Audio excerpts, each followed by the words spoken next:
ಈಗ ನಾನು ಭಾಳ ಸಾಹುಕಾರರಾಗಿದ್ದೀನಿ, ಅವನ ಜಗಳಕ್ಕೆ ಹೋಗ್ಬೇಕಾಯ್ತು, ಹೋಗಲಿಲ್ಲ ಅಂತ ಹೇಳ್ತಾ ಇದ್ದೆ ಟಿ ವಿನಲ್ಲಿ. ಹಾಗೆ ಮನುಷ್ಯನಿಗೆ ಕರೆಯದೇ ಬರುವವನು,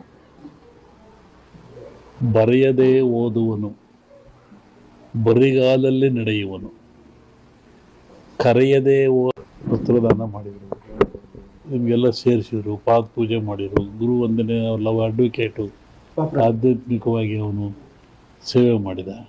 ಕರಿಬೇಕು, ಕರಿಬಾರ್ದು ಅಂತೇನಿಲ್ಲ. ಮತ್ತು ಕರೆದೇ ಬರೋನು ಯಾರು? ಕರೆಯದೇ ಬರುವವನ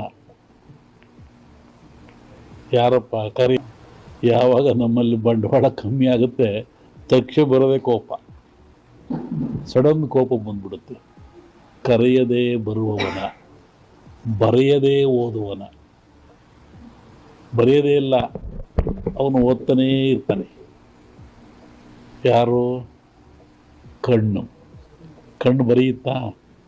ಅದು ಓದುತ್ತೆ. ಬರಿಗಾಲಲ್ಲಿ ನಡೆಯುವನ. ಬರಿಗಾಲ ಕಳ್ಳ ಆಗ್ಬಿಡ್ತಾನೆ, ಬಾಕಿ ಜಬ್ಲಕ್ಕೆ ಆಗೋದಲ್ಲ. ಮತ್ತು ಯಾರು ಬರಿಗಾಲ ನಡೆಯುವನು? ಮನಸ್ಸು. ಒಳಗೆ ಮನಸ್ಸಿದೆಯಲ್ಲ, ಎಲ್ಲಿಂದ ಎಲ್ಲಿಗೆ ಹೋಗ್ಬಿಡ್ತಿದ್ರು ಮನಸ್ಸು. ಈ ಮೂರನ್ನು ನಿಯಂತ್ರಣ ಇಟ್ಕೊಂಡ್ರೆ ಮನುಷ್ಯ ಜನ್ಮ ಹುಟ್ಟಿಕ್ಕೂ ಸಾರ್ಥಕ ಆಗ್ತದೆ. 84 ಲಕ್ಷ ಜೀವರಾಶಿಗಳಲ್ಲಿ ಮಾನವ ಜನ್ಮ ಶ್ರೇಷ್ಠವಾದದ್ದು. ನೀರಿನಲ್ಲಿ 21 ಲಕ್ಷ, ಗಾಳಿಯಲ್ಲಿ 21 ಲಕ್ಷ, ಭೂಮಿಯಲ್ಲಿ 21 ಲಕ್ಷ, 21 ಲಕ್ಷ. 84 ಲಕ್ಷಗಳಿಂದ ಈ ಆತ್ಮ ಅನ್ನೋದು ಬಂದದೆ. ಕೋಟಿ ಕೋಟಿ ಕೋಟಿ ವರ್ಷ ಆಯ್ತು ಮನುಷ್ಯ ಜನ್ಮ ಬರಬೇಕಾದ್ರೆ. ಗಾಯಿ, ಹದ್ದು ಕರಿತವಲ್ಲ, ಭೂಮಿಲಿ, ನೀರಿನಲ್ಲಿ ಈ ಆತ್ಮ ಬರುವಾಗ ಅದು ಏನಾಯಿತು? 84 ಲಕ್ಷ ಜೀವರಾಶಿಗಳಿಂದ ಕಡೆಯದಾಗಿ ಮಾನವ ಜನ್ಮಕ್ಕೆ ಬಂತು. ಇದು ಕಡೆಯ ಜನ್ಮ.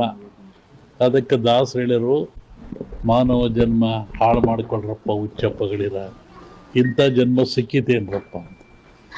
ಈ ಮಾನವ ಜನ್ಮಕ್ಕೆ ಬಂದಾಗ ಭಗವಂತ ಇಟ್ಟ, ಕೋಪ ಇಟ್ಟ, ಆಸೆ ಇಟ್ಟ, ದ್ವೇಷ ಇಟ್ಟ, ಅಸೂಯೆ ಇಟ್ಟ, ಸಂತೋಷ ಇಟ್ಟ. ಇವೆಲ್ಲವನ್ನು ಗೆದ್ದು ನಂತಕ್ಕೆ ಬಂದ. ಇವರಾಗೆಲ್ಲ ಸೋತ್ರೆ ಮತ್ತೆ ಹಿಂದಕ್ಕೋಗದೆ ಕೋಟ್ಯಾನುಗಟ್ಲೆ. ಹಾಗಾಗಿ ಮನುಷ್ಯ ಜನ್ಮ ದೊಡ್ಡದು. ಈ ಜನ್ಮ ನಾವಿದ್ದಾಗ ಅರಿಷಡ್ವರ್ಗಳನ್ನು ಗೆಲ್ಲಬೇಕು. ಇವತ್ತು ನೋಡ್ತಾ ಇದ್ದಾರೆ ಗಲಾಟೆಗಳು, ದೊಂಬಿಗಳು, ಅವೇನು ಟಿ ವಿ ನೋಡೋಕ್ಕೆ ಆಗೋದಿಲ್ಲ. ಟಿ ವಿ ತಪ್ಪು ನಾವೇ. ಕ್ರಾಂತಿಗೊಳಗಾಗಿ, ಭೀತಿಗೊಳಗಾಗಿ ಸಾವನ್ನು ಕಾಣ್ತಾ ಬಂದ. ಇದಕ್ಕೆ ಇವತ್ತು ಮದ್ದು ಸಿಕ್ಕಿಲ್ಲ. ವ್ಯಾಕ್ಸಿನೇಷನ್ ಅಂತ ಕೊಡ್ತಾರೆ, ಮತ್ತು ಅದು ಇದನ್ನು ಹೇಳ್ತಾ ಇದ್ದಾರೆ, ಇದಕ್ಕೆ ಮದ್ದು ಸಿಕ್ಕಿಲ್ಲ. ಮದ್ದು ಸಿಕ್ಕ ಅವಶ್ಯಕತೆಯೂ ಇಲ್ಲ. ಸ್ವಚ್ಛತೆಯನ್ನು ಕಾಪಾಡಿಕೊಳ್ಳಿ. ಮನೆಯಲ್ಲಿ ಸ್ವಚ್ಛತೆ, ಮನೆ ಕ್ಲೀನಾಗಿರಬೇಕು. ನೋಡ್ರಿ, ಹಬ್ಬ ಬಂದರೆ ಸುಣ್ಣ ಹೊಡಿತಾ ಇದ್ರು, ವಾರ ವಾರ ನೆಲ ಸಾರಿಸ್ತಾ ಇದ್ರು, ಮನೆ ಸಾರಿಸ್ತಾ ಇದ್ರು. ಇವತ್ತು ಏನಿಲ್ಲ, ಹಂಗೆ ಕ್ಲೀನ್ ಮಾಡಿಬಿಡ್ತಾರೆ, ಫ್ಯಾನ್ ಹಾಕಿ ಗಾಳಿ ಉರಿಸಿಬಿಡ್ತಾರೆ. ಇಂಥ ವ್ಯವಸ್ಥೆ ಬಂದಿರೋದ್ರಿಂದ ಕ್ರಿಮಿಕೀಟಗಳು ಮನೆಯಲ್ಲಿ ಆವರಿಸಿದು, ಮನಸ್ಸಿನಲ್ಲಿ ಆವರಿಸಿದು, ಶರೀರದಲ್ಲಿ ಸೇರಿದು. ಇದಕ್ಕೆ ಬಹಳ ಚಿಂತನೆ ಮಾಡ್ಬೇಕು ಇವತ್ತೆಲ್ಲರೂ. ಇನ್ನೊಂದು ರೂಪ ತಗೊಳುತ್ತೆ, ಇದು ಗಾಳಿ ರೂಪಕ್ಕೆ ಬರುತ್ತೆ ಮುಂದೆ. ನಿನ್ನೆ ಹೇಳಿದ್ದೀನಿ ನಾನು, ಇದು ಗಾಳಿ ಮಾಧ್ಯಮವಾದರೂ ತೂಕವಾಗಿದೆ. ಮುಂದೆ ಬರುವಂಥದ್ದು ಗಾಳಿ ರೂಪವನ್ನು ತಗೊಳುತ್ತೆ. ಯಾಕೆ? ನನ್ನ ಹತ್ರ ಕೇಳಿದಲ್ಲ. ನಿನ್ನೆ ಒಂದು ಖಾಸಗಿ ಕಾರ್ಯಕ್ರಮದಲ್ಲಿ ಬೆಂಗಳೂರಿನಲ್ಲಿ ಸಿದ್ದರಾಮಯ್ಯ ನಾವು ಮಾತಾಡ್ತಾ ಇದ್ವಿ. ಅವ್ರು ಹೇಳಿದರು, ನನಗೂ ಕೊರೋನಾ ಹೋಗ್ಬಿಡುತ್ತೆ ಗುರುಗಳೇ, ನಿಮ್ಮ ಟಿ ವಿ ನೋಡಿದೆ ಇನ್ನೂ 3 ವರ್ಷ ಹೋಗಲ್ಲ ಅಂತೀರಾ, ಹೆಂಗೆ ಮಾಡೋಣ ಅಂತ ಹೀಗೆ ತಮಾಷೆ ಮಾಡ್ತಾ ಕೂತಿದ್ವಿ. ಹಾಗೆ ಗಾಳಿ ರೂಪದಲ್ಲಿ ಏನಾಗ್ತದೆ, ಪ್ರೇತ ಬಾಧೆಯಲ್ಲಿ ಯಾಕೆ ಬರ್ತದೆ, ಎಲ್ಲವಕ್ಕೊಂದು ವೈಜ್ಞಾನಿಕ ಉತ್ತರವನ್ನು ಕೊಡಬೇಕು. ಕಂದಾಚಾರ ಉತ್ತರ ಕೊಟ್ಟರೆ ಏನು ಉಪಯೋಗ ಆಗಲ್ಲ. ಈ ನಮ್ಮಲ್ಲಿ ಸತ್ತವ್ರಿಗೆ ಏನು ಮಾಡ್ತೀರಿ, ಸಮಾಧಿ ಅಂತೀರ. ಯಾಕೆ ಸಮಾಧಿ? ಅದಕ್ಕೂ ಧಾರ್ಮಿಕ ಆಚರಣೆ ಎಂದರು. ಇದ್ರ ಉದ್ದೇಶ ಏನು? ಮನುಷ್ಯ ಪ್ರಾಣ ಹೋದ ಮೇಲೆ, ಶರೀರ ಶವ ಆದಮೇಲೆ ಇಲ್ಲಿ ಬರುವಂಥ ಫಂಗಸ್ಗಳು, ಕೀಟಗಳು ಭಾಳ ಅಪಾಯಕಾರಿ.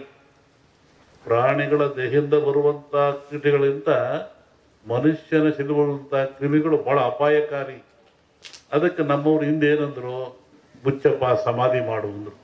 ಎಷ್ಟು ಗುಂಡಿ ತೆಗೀರಿ, ಅದ್ರ ಕೆಳಗೆ ಕೊಂಡಿಸ್ರಿ, ಆಮೇಲೆ ಬಸವಗಟ್ಟಿ ಹಾಕ್ರಿ, ಮುಚ್ಚಿರಿ, ತುಳಿರಿ ಅಂದರು. ಆಮೇಲೆ ಸುಟ್ಟು ಹಾಕ್ರಿ ಅಂದರು. ಸುಟ್ಟು ಬಿಡ್ರಿ ದೇಹನ ಅಂದರು. ಇದು ಧಾರ್ಮಿಕ ಪರಂಪರೆಯಾದರೂ ಒಂದು ಆರೋಗ್ಯದ ಒಂದು ಮೌಲ್ಯವಾಗಿರ್ತಕ್ಕಂಥದ್ದು. ಇವತ್ತು ಮೊನ್ನೆ ಏನು ಮಾಡಿದರು, ಲಕ್ಷಾಂತರ ಜನ ಸಾವು ತಂದರು. ಸಾವು